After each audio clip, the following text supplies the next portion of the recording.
Bonsoir à tous, nous sommes mercredi soir et c'est l'heure de votre émission L'Actu en débat, le magazine de la rédaction qui débat de l'actualité nationale et internationale.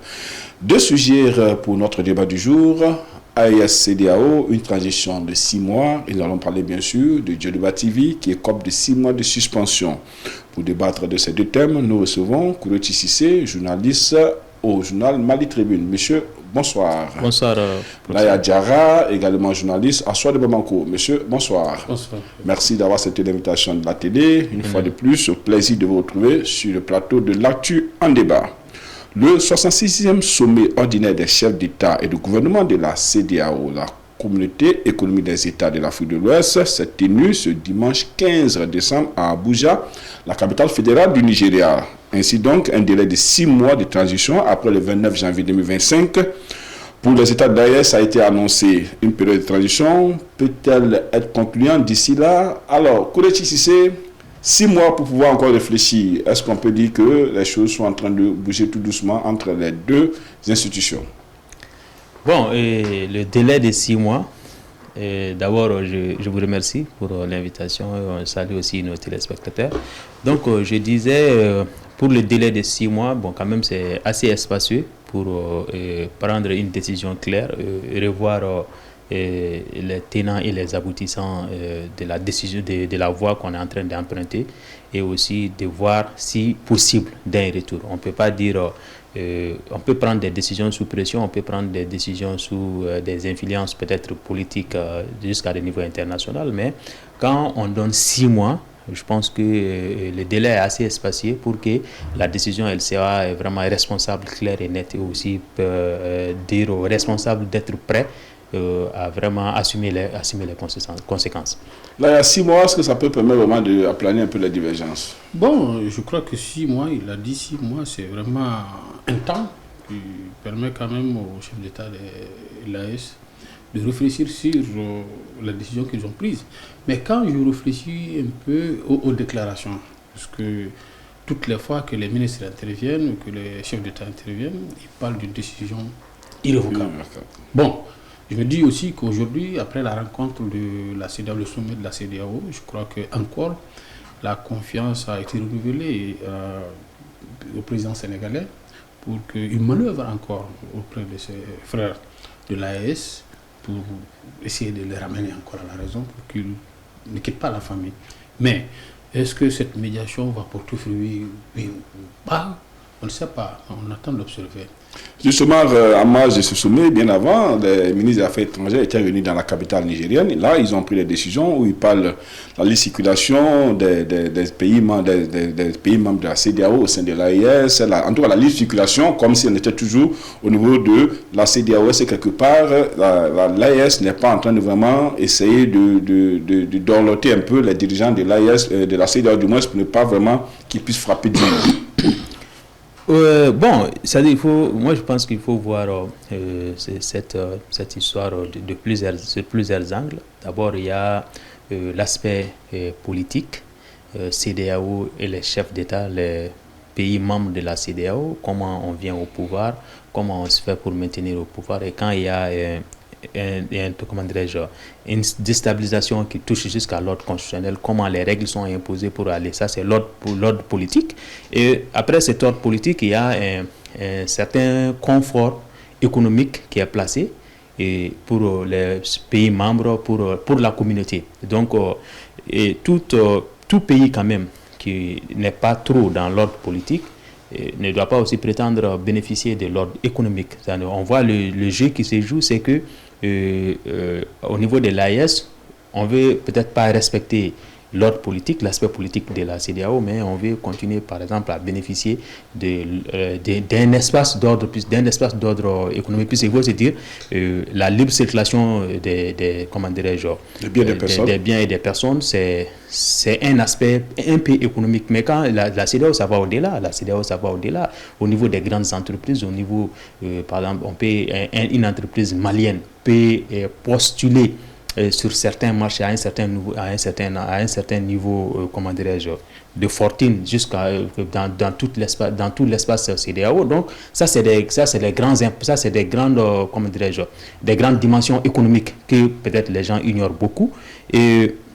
Et ensuite, il y a, comment dirais-je, l'aspect géopolitique qui se joue, qui est très très important, puisque c'est un élément d'analyse que si on oublie, on va simplifier la chose, on va voir la chose sur l'intérêt des peuples, l'intérêt des chefs d'État ou bien une question de patriotisme. Mais il faut savoir que dans ces deux puissances, il y a des mains de puissance internationale qui se jouent, qui se tirent aussi. Il y a un ordre politique, deux ordres politiques qui se bousculent au niveau de la CEDEAO. Et on sait le bloc gauche de la Russie qui est très proche de l'AES et le bloc occidental qui est très proche aussi de la CEDEAO. Donc c'est une manœuvre qui n'est pas assez aisée.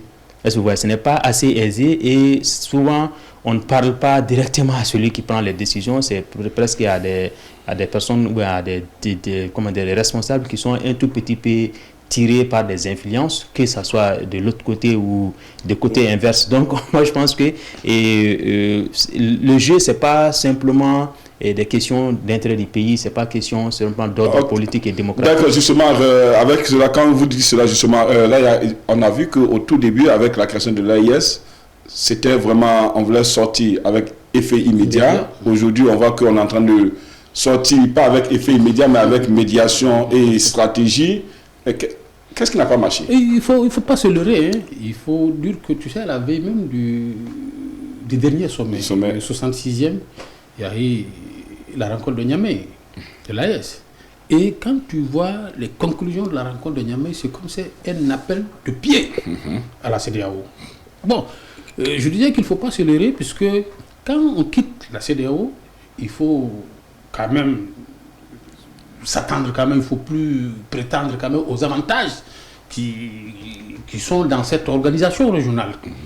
J'apprends ce matin que rien que pour l'AES, si on sort de la CEDEAO, c'est 135 personnels de la CEDEAO, membres de l'AES, qui vont se retrouver au chômage.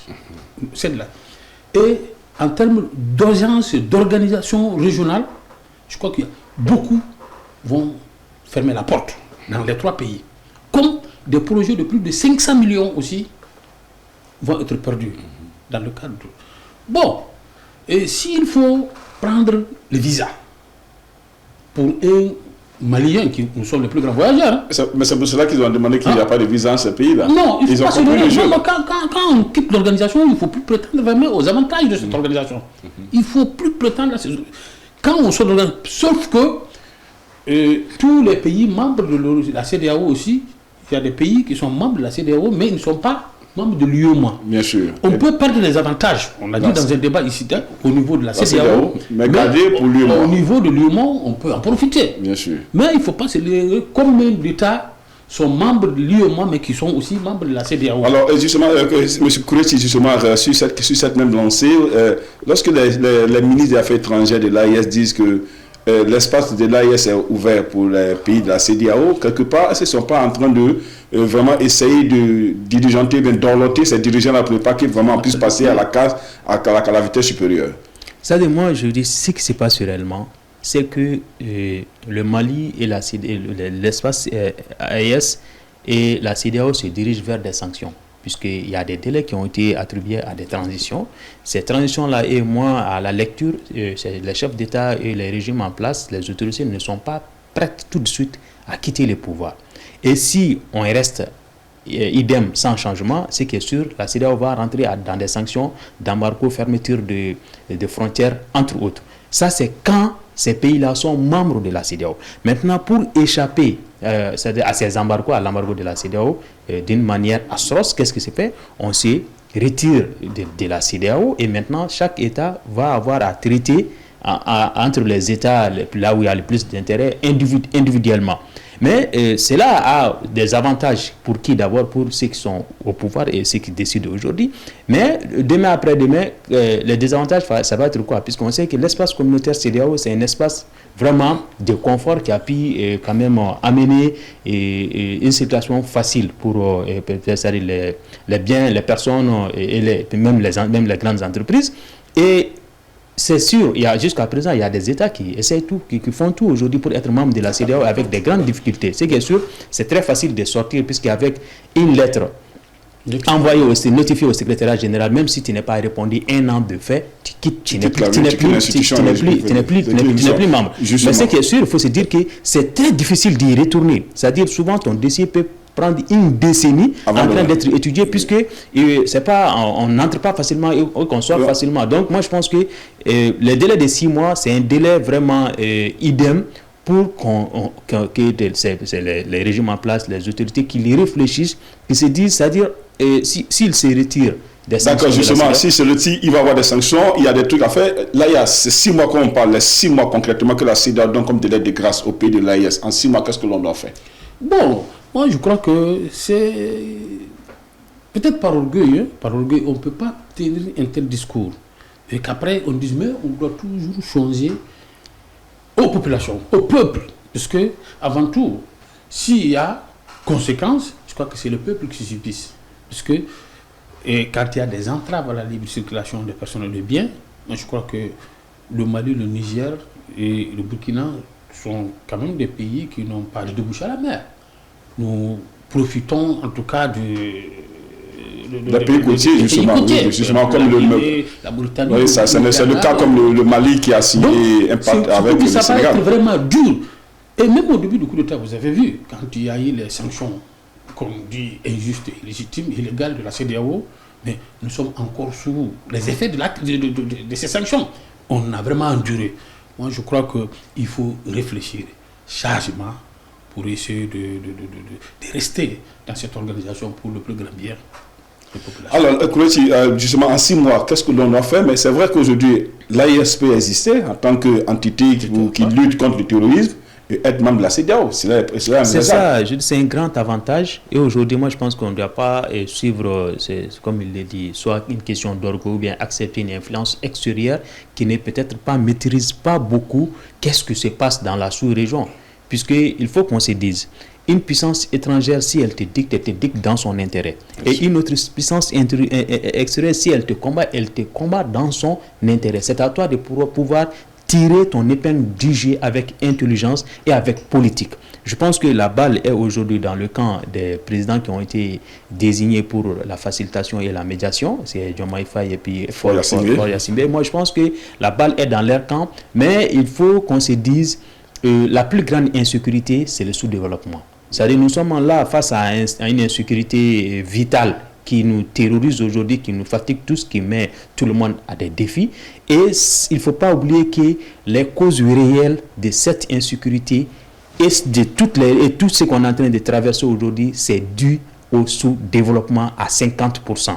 Et si on veut lutter contre ces insécurités, contre cette situation d'insécurité et de stabilité politique, pas en aggravant quand même le sous-développement. Moi je pense qu'il faut être vraiment il faut mettre de l'eau dans son vin. Et puis, ce qui est un avantage, c'est que c'est possible la cohabitation entre AES et puis CEDEAO. Et moi je dis, les deux structures, les trois structures, les chefs de l'AES et les chefs de la CEDEAO, ils ont un problème entre eux.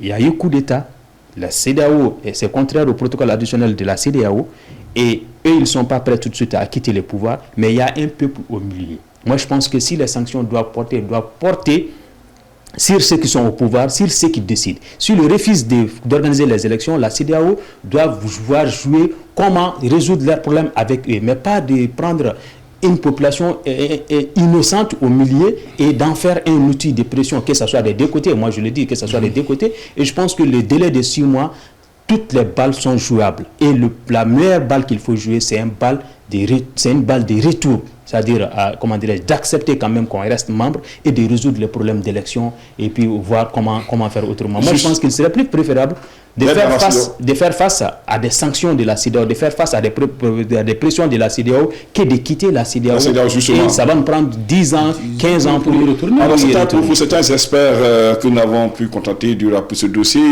ils estiment tous que si jamais il venait à avoir rupture, cela va impliquer des conséquences économiques très fortes et politiques même pour ces trois pays-là. Alors, qu'est-ce qu'il faut faire? Est-ce qu'il faut accepter d'aller vraiment jusqu'à la rupture?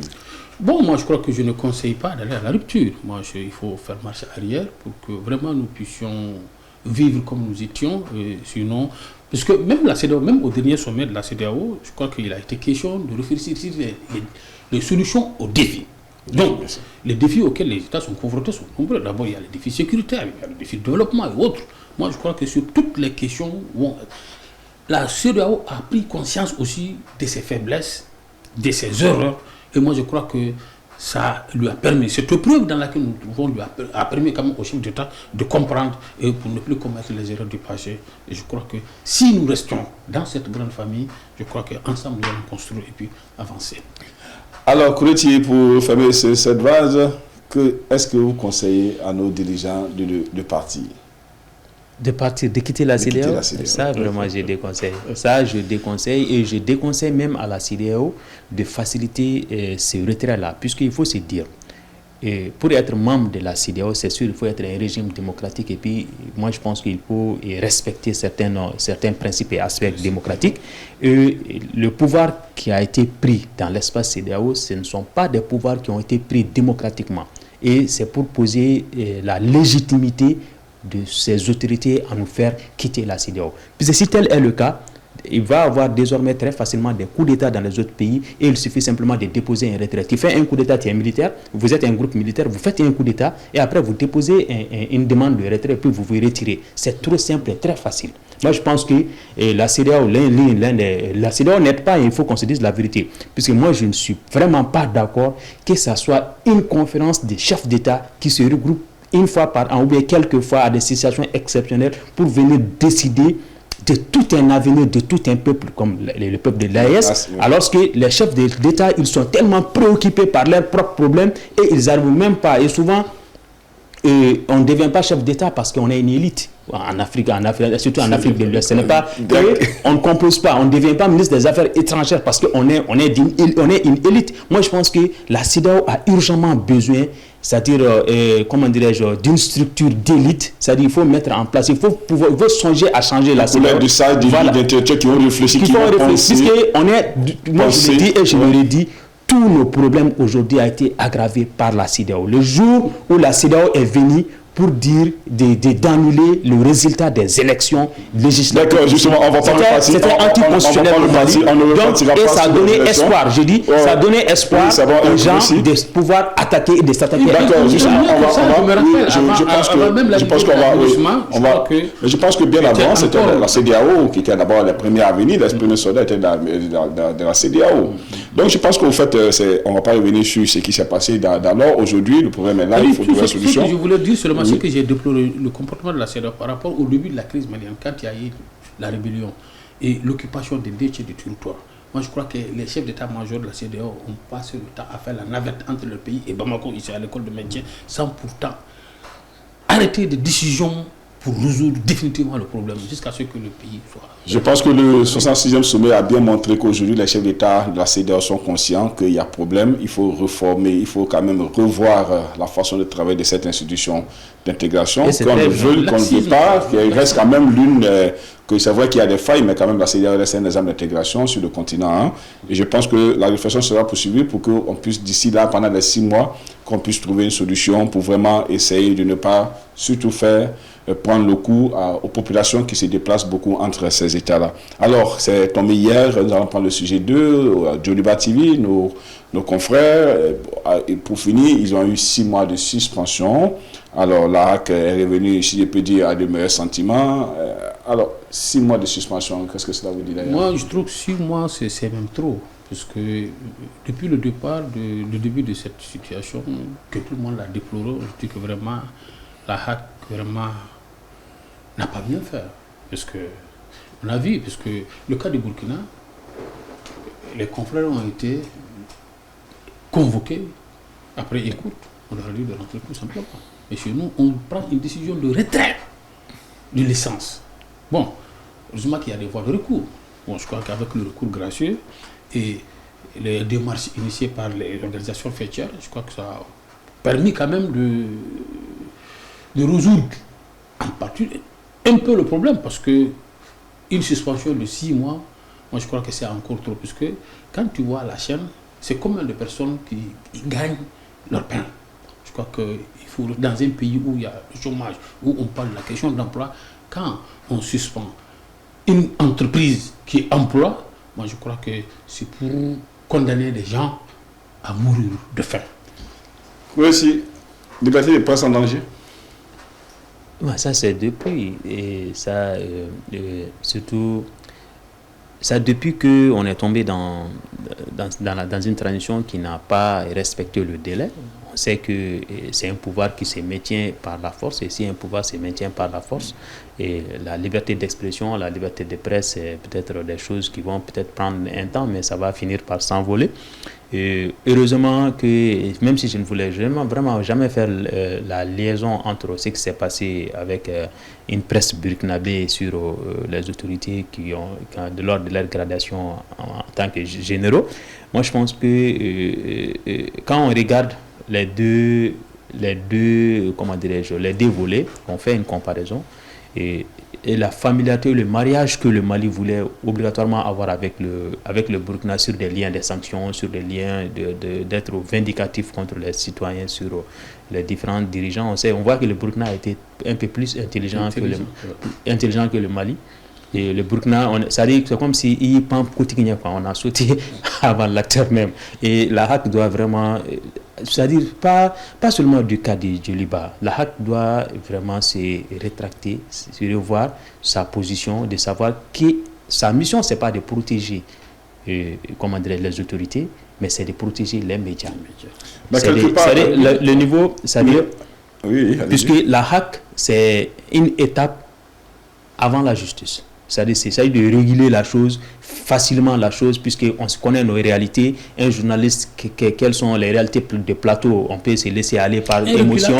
Voilà. Donc, c'est très difficile, c'est très facile de tomber dans des erreurs. Et maintenant, comme on se connaît entre nous, on met une autorité de régulation qui va nous empêcher d'aller vers les décisions de la... Oui, c'est vrai que la HAC est là pour réguler, non pour la répression, mais aujourd'hui, la HAC... Et je dis, il faut que la HAC même se mette sur cette position. Sinon, c'est un très mauvais souvenir. D'accord, justement, on sait qu'au-delà même de la HAC, parce que là, c'est vrai aussi, on parle de la HAC, c'est l'instant de régulation qui est là, mais est-ce que quelque part, même les journalistes, surtout les fêtiers, est-ce que quelque part, on n'a pas notre part de responsabilité dans ce qui s'arrive aujourd'hui? Bon, je dis, même ceux qui sont à la HAC, là, en dehors du président, ce sont tous des professionnels. C'est des gens qui ont quitté les fêtiers pour se retrouver là-bas.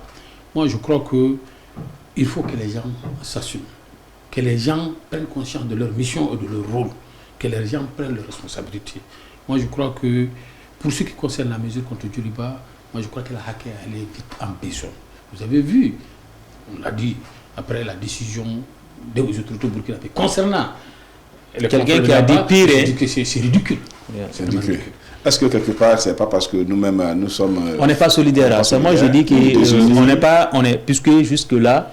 et puis, deuxième chose que j'aimerais dire, il faut que nos fêtières arrêtent de parler directement. Nous, quand on est journaliste, on est journaliste ou bien on est des hommes des médias, je pense qu'on doit faire passer les meilleurs messages. Un meilleur message, ça ne veut pas dire un message doux, ça ne veut pas aussi dire un meilleur de rédemption. Mais voilà, donc moi je pense qu'on doit avoir notre manière de dire, et avant que nos chefs d'institution en parlent, puisque par exemple le président de la maison de la presse, il n'est pas un caporal, il n'est caporal de personne. Il est soumis qu'à la justice. Il n'a pas de capitaine. Un président de la maison de la presse, c'est un président d'institution et de pouvoir. La presse, c'est le quatrième pouvoir. Donc, même si on ne lui a pas institutionnellement donné cet aspect, donc un président, il n'a pas de compte à rendre à un président, même à un président de la République. Est-ce que vous comprenez? Il a de compte à rendre qu'à la justice et à ses confrères. Donc, on n'est pas, face à une autorité supérieure à nous, et le ministre de la Communication n'est pas le ministre des journalistes. Ok, la HAC, c'est un organe régulateur avant qu'on aille devant la justice. Et si la HAC ne joue pas à son rôle, il ne faut pas qu'on ait peur d'aller à derrière son sens voilà, devant le juge. Et moi, je pense que qu'est-ce qu'il faut faire? Il faut que les journalistes et les médias puissent être vraiment solidaires. Aujourd'hui, le mot solidaire revient chaque fois quand vous parlez. Aujourd'hui, c'est le débat qui a sa fin. Est-ce qu'aujourd'hui, parce que nous-mêmes, nous sommes désunis, nous n'attendons pas que nous vivons tout ce que nous connaissons aujourd'hui. La misère de la presse, tout le mot dont souffre la presse aujourd'hui, c'est dû au comportement des acteurs des médias, parce qu'il y a cette solidarité qui manque. Deuxième chose, moi je pense que c'est qu'on a nous-mêmes, on ne s'est pas assis pour réfléchir à nous-mêmes, pour nous-mêmes. Puisqu'il faut qu'on se dise, un gouvernement, un régime, une autorité a besoin d'une presse piètre. Seule la population a besoin d'une presse meilleure, peut-être sans le savoir très souvent. Et une presse meilleure, c'est aux journalistes, c'est aux fêtières, c'est aux pairs de s'asseoir et de réfléchir à comment améliorer d'abord les conditions dans les rédactions, les conditions dans les journaux et ensuite les conditions des fêtières et les conditions, le statut même du journaliste. C'est-à-dire qu'il faut qu'on y travaille. Et c'est en ce moment, c'est-à-dire aujourd'hui, les gens sont des journalistes de fait. Bon, c'est pas dire, c'est-à-dire on est journaliste parce que très souvent on n'a pas autre chose à faire, ok, et on est journaliste parce qu'on n'arrive pas à quitter. Très généralement quand on regarde, moi je pense que il faut que ça soit, il faut canaliser les choses, il faut travailler sur tout ce qu'on doit voir avec voilà, les tests, il faut dépoussiérer les tests. On est les coordonnés très mal chaussés. Okay, c'est bien compris, on doit dépoussiérer les tests pour qu'on puisse vraiment avancer. On va raffermir rapidement, je vous donne une minute rapidement. À Ormi Djoliba, c'est un signal. Qu'est-ce que vous avez comme message à lancer pour ne pas que un autre organe ou bien un confrère tombe sur ces sanctions de la HAC? Bon, moi ce que j'aimerais dire, il faut, comment dirais-je, modérer. Les modérateurs les émissions, c'est pas les journalistes qui écrivent. On sait que par exemple moi, en tant que journaliste, je suis très très protégé. Et quand j'écris un texte, ça passe par 3 grands journalistes qui vont lire avant que ça ne soit publié. Donc vraiment, je dors l'esprit tranquille. Ok. Et c'est-à-dire quand on fait les modérations de débat, j'ai l'habitude de dire à un journaliste, à un modérateur, je l'ai dit que mon cher, tu es l'un des meilleurs modérateurs que j'ai connu. Il s'agit d'Issa Kaba de Renouveau. Il dit pourquoi? J'ai dit très généralement, tu fais tout pour sauver ton invité. Même si ton invité commet des fautes ou fait des petites intrus, tu fais revenir.